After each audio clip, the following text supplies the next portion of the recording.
En fait, il y a quelques mois, je ne participais pas tellement aux compétitions, mais quand le général B m'a informé que cette compétition, nous allons la jouer ensemble, j'ai pris environ 2 semaines à m'entraîner personnellement, à faire des réglages.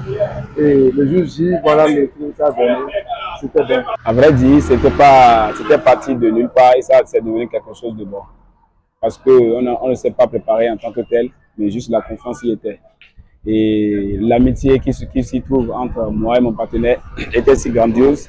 Et donc moi, vu que je venais en vacances, cela coïncidait avec le concours organisé à Saroy-Doutou. Donc pour le respect et pour tout ce que je dois à ce monsieur, j'ai décidé de l'avoir à mes côtés comme partenaire afin d'aller combattre et afin d'aller à la bataille ensemble. Comme vous savez, Bétablé et moi, nous sommes à la base des semis. Donc, quand on parle de doublette, 2 semis, c'est du lourd, normalement. Et il tire beaucoup et il pointe beaucoup. Donc, ainsi que moi, je tire et je pointe.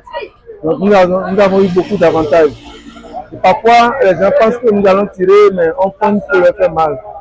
Et c'est notre stratégie, ça. Moi, je vais seulement leur demander de ne pas arrêter de travailler. Le travail acharné, ça paie toujours.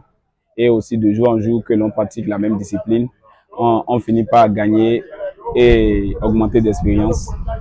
Et ce qui amène à agrandir nos esprits et à avoir plus de confiance pour pouvoir acquérir, pour pouvoir gagner des concours et à la fin bénéficier de ce que l'on pratique. Il leur faut beaucoup d'humilité, beaucoup d'entraînement personnel surtout. Et tout de suite, les jeunes d'aujourd'hui, ils pensent peut-être que quand on tire bien, c'est fini et tout est gagné. Alors que c'est faux. Il faut bien jouer, il faut être humble et il faut faire beaucoup d'entraînement personnel.